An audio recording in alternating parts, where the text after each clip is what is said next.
Chapter 23 of One Commonplace Day by Pansy. Shadowed Lives.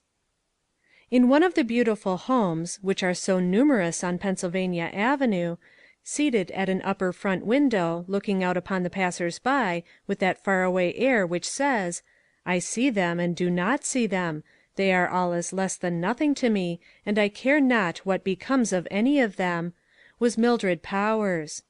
All about her were lavish evidences of wealth and refined taste. Nothing, certainly, that money could buy had been spared to make this room of hers a place in which she might delight to stay. But the face which looked out from the bay window, where birds and flowers were enjoying the brightness of the day, was far from bright.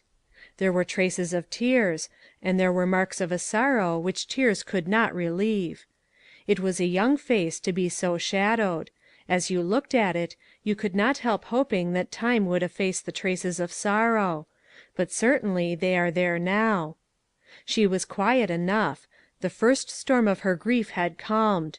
In her lap lay pages of paper closely written. Something in the way in which her hand grasped the papers would have led you to conclude that they had to do with her trouble, whatever it was. That she had not just now given them a first reading was also evident.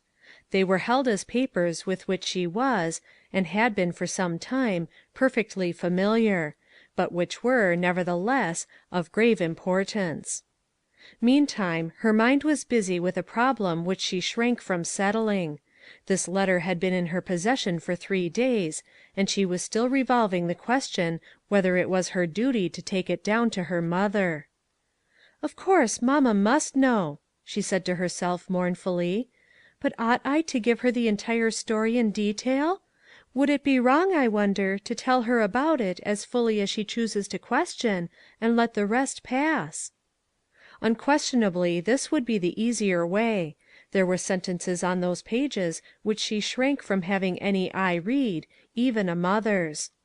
Still, ought she, a young girl, to have in her possession a letter, one line of which she was not willing to have her mother read? "Mamma will trust me," she said aloud, and half indignantly, as if in reply to some suggestion from outside. But all the more did it immediately occur to her that she would be worthy of the trust. The end of the mental discussion was, that Mildred gathered the papers into their envelope, and went across the hall to her mother's room. A beautiful room, furnished with the same disregard of expense which had characterized Mildred's, and with the same exquisite regard to taste; though the colors were more subdued, and the appointments of the toilet were for quiet, middle life, rather than for girlish tastes. The lady who sat by the open grate fire, with a light shawl thrown gracefully about her, and writing materials at her side, was an older edition of Mildred herself. Eyes and lips, and features generally, were repeated. Once you could have said the same of the hair, but Mildred's was a rich brown, while the still young mother's was plentifully streaked with gray. "Sudden and heavy sorrow brings gray hairs fast." Mildred had heard her mother say this with a sigh. She thought of it that morning when she was brushing out her long, brown locks. Would the gray hairs come fast among them now? Her sorrow was heavy, so she thought, poor child, and it had been sudden enough. She had not dreamed of anything like this until the letter came. The elder lady looked up on Mildred's entrance. "Well, daughter," she said with a smile, and made room for her on the couch near at hand, brushing away the accumulation of papers and a book or two. "Mamma," said Mildred, talking rapidly and not heeding the movement, "I had a letter come the other day." "So Maria told me." The voice was quiet, the eyes still smiling. "I have been biding my time. I knew you would want to show it to mother, after a while, for I saw that it troubled you." "Mamma," with a little catch in her breath that told of strong and suppressed emotion, "I did not know how to show it to you, but I thought I ought. In the first place, you will not understand, it is from a gentleman, a stranger." Mrs. Powers removed her foot from the hassock and sat erect, drawing her shawl about her with almost a shiver, and, as Mildred again paused, said, "Well, daughter," her voice tender but alert. What new danger was this? The world was full of wolves, and she had but one very choice lamb. "Mamma, you need not be afraid, not in that way. It isn't anything foolish. He is a gentleman whom I met while I was with Fannie Copeland. I don't know him much, only he is a Christian gentleman, a temperance worker. He seeks out young men who need help and tries to help them. I had an opportunity to speak to him alone for a moment. I knew he was going to Chicago, and I gave him Leonard Airedale's address and said that I thought perhaps he needed help. I did not ask him to write to me, mamma, of course not. I did not give him permission to mention my name to Mr. Airedale. I just spoke to him as you might speak to a good man, of one whom you thought he might be able to help. I did in all respects as I thought you would like your daughter to do." "I know, daughter, I trust you fully. And now this gentleman has written you about him, pleading for him, I suppose, and you are a little afraid to have mother see the letter. But, daughter, it is surely right that I should do so. Thank you for coming to me." And she held out her hand. Mildred dropped the letter into it without another word, and, passing, went over to the window, where she looked blindly down on the people below. "There stands Mildred Powers, framed in just the right light to make a pretty picture of herself," said one of the passers by, glancing up as she spoke. "All the prettier because she is utterly unconscious of it. If that girl isn't a favorite of fortune, I don't know who is. Wealth and leisure and beauty and friends; nothing to trouble her, nothing to worry about in any way; and a general favorite with all the people worth knowing." "Yet she has buried her father." "I know," and the speaker's tones grew gentler, "but he was a grand man, ready to die; and time, you know, has softened that sorrow. Her father is simply a beautiful memory to her, which it helps her to recall; and her mother is young and well and devoted to Mildred. It is difficult to see how the troubles of life, which they say come to all people, are going to get a chance to touch her." And the speaker sighed as though she had felt the touch of trouble in no gentle form. Yet at this moment the sheltered girl of whom they spoke carried the sorest heart which she thought it possible for any one to have, and looked at the speakers with eyes that were blinded by a rush of bitter tears. Mrs. Powers pushed writing desk and papers from her, and grasped at that letter with a long drawn sigh of suppressed disappointment. The one anxiety of her life was pressing up again, and had brought with it perhaps a strong ally, and she must combat her daughter's wishes all alone. If her father were only here! The widow did not speak those words aloud; she only sighed them into the ears of the infinite and pitying God. Then she began to read. "My dear Miss Powers: You did not give me permission to write to you, yet I have that to say which is just what you should hear. In the first place I have to ask your forgiveness, and your mother's. I have exceeded the bounds of the commission given me. I found the young man of whom you told me, and found, as you surmised, that he needed a friend; and, in order to give myself a chance of befriending him, I was obliged to say that I was a friend, or at least an acquaintance, of yours. Now to my story. I was hurrying to my boarding place on the third evening after my arrival in Chicago. I had spent some hours in search of the person whose name you gave me, without avail. He had left the employment of the firm mentioned, and I could get no clue.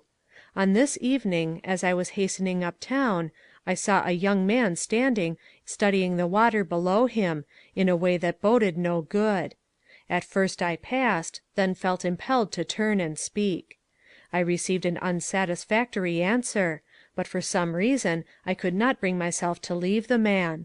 I tried to draw him into conversation, to win his confidence. The more I tried, the more sure I felt that he was in peril, and needed help. Two young men passed by, both partially intoxicated, and spoke to the stranger, calling him by name. I recognized the name as the one you had given me. It was then and there that I exceeded my instructions, and tried to rouse the man by speaking your name, and claiming myself as a friend of yours and his. I think it was because of this that I succeeded in getting him to go home with me. It was well I did. I hope and trust we may, by this means, have saved a soul. He was at that time under the influence of liquor. I just succeeded in getting him inside my own door, when he fell against me heavily, not in a drunken stupor, but with something more serious. It proved to be a sort of fit. The brain was seriously congested, and the physician whom we promptly summoned gave it as his opinion that the poor fellow would not live till morning. I hasten over the days which followed to tell you that he is now living, and on the road, we trust, to mental and physical recovery. He has had a very alarming illness, and still lies in a weak state. This is only part, and perhaps for his friends not the hardest part of the story. I have been with him much during his illness, spending the greater portion of my nights in his room, as in the fever of delirium he clung to me. I have learned to know a great deal about his past, and it is a sad record. Of late he has been going down very rapidly. He fell in with a hard class of young men, but truth compels me to state that he was their leader rather than their follower. He went astray in almost every way that you can imagine. In many ways that I rejoice to believe you cannot imagine. He was discharged by the employers whose address I had because of dissipation. On the evening in which I found him, he was not so much intoxicated as to be unaware of what he was doing. He had, as I feared, planned self-destruction. I thought I saw that in his face as I passed. He was in deep trouble, which came clear to us during the time that he lay in delirium.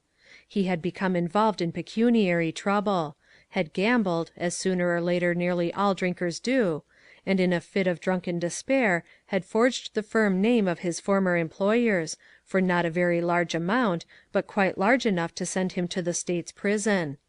The matter was not sharply managed, and came to light before he had a chance to get out of the country. It was the belief that he was being shadowed by the police which had determined him to make, what he called, an end of the whole miserable business. His idea of the end was to drown himself.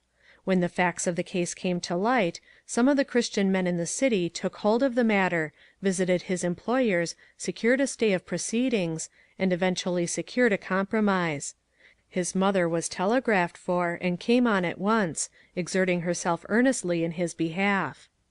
We were enabled, as soon as the delirium passed, to give the poor man the news that he would not be arrested for forgery, that the matter was settled and the sinner forgiven. He appeared grateful, and shed some tears. But I must own to you, what in your sheltered life you probably do not realize, that sin has a way of blunting the sensibilities. He was neither so grateful nor so penitent as you might have supposed. I do not think he was deeply overwhelmed with the sin of what he had done, but simply with the thought of consequences, and, these being averted, he was ready to take hold of life again. I urged him to sign a pledge to let his worst enemy alone forever, but he assured me that he could do that without signing any pledge, that he had drank his last drop. I hope this is so, but I have little faith in it. Perhaps the poor fellow must drink deeper of the dregs of sin before he will consent to be saved. And now, my friend, there is another and a very dark side to this sad picture of a perverted life. There came, repeatedly, during the earlier days of his illness and unconsciousness, a poor, sorrowful-looking young woman, quite young, only a child, she would have been called in a sheltered home, with a loving mother to watch over her. But she has neither a mother nor father. She did not, however, look like a sinful woman. She expressed the most intense anxiety for the sick and, as we thought, dying man. Day after day she came and begged to see him. When we told her that he was entirely unconscious, and would probably remain so, she broke into a perfect passion of tears, and begged to sit beside him for only a little while. At last I asked her, as gently as I could, what reason she, a young girl, had for expecting to be admitted to the room of a young man who was no kin to her. I assured her that he had the best of care, the most skilful of physicians. There was nothing she could do for him. How could she expect to be admitted, and why did she wish it? The poor thing lost every vestige, then, of her attempted self-control, and assured me, with bitter sobs, that she was the young man's wife. Of course I was shocked and dismayed. But when I questioned, and cross-questioned, she told a straightforward story. It was a secret, she declared, and she was not to reveal it. She would not have done so for anything in the world, only, if the man was going to die, she must and would see him once more. I took her to his mother. She undertook to prove the falseness of the young woman's story, assuring me that it was not possible. Earnest investigation on her part and on mine established beyond a shadow of doubt the truth of the poor girl's statement. The young man was intoxicated at the time. He had not realized in any sense the step he was taking. Nevertheless, he took it. They went to the house of a clergyman in the suburbs, and whether the reverend gentleman was so accustomed to the fumes of liquor about young men as to take no notice, or whether he thought the matter was not of his concern, I do not yet understand. However it was, he performed the ceremony which made them husband and wife. That was 2 months ago last Friday night, since which time the girl has seen but little of him, and it was his deliberate intention to desert her and make his escape to some foreign port, where he told me he had meant to turn over a new leaf and live as he ought. No sense of the solemnity of the vows which he had taken seemed to impress him. On the contrary, he appeared to be overwhelmed with astonishment that even his mother should tell him it was his duty to recognize the young woman as his lawful wife. "But I did not mean to marry her," he said. "I was drunk when I did it." My dear Miss Powers, I have thought it my duty to tell you this long, sad story plainly. For, however painful it may be to his friends, it is necessary that they should know the truth. His steps have been downward for the past year to an alarming extent. I am to remain in Chicago some 2 or 3 weeks yet. If your mother desires me to serve her in any way in this connection, I shall be glad to do so. Of course you will communicate with her; and if I hear from her, I shall make it my first effort to execute her will. If there is nothing further to be done, of course I expect no reply to this. Mrs. Airedale is now with her husband, caring for him as a wife can. She is young and ignorant, but loving and good intentioned, and deceived. She has gone as no daughter could go who had a true mother, and she has a sad harvest to reap, I fear. I am at work for my Master, and recognize you as one of the laborers. Therefore I make no apology for burdening you with the details of this account. I kept my pledge, and shall continue the name on my list for work and prayer. Yours in Christian bonds, Scott Durant. End of chapter 23.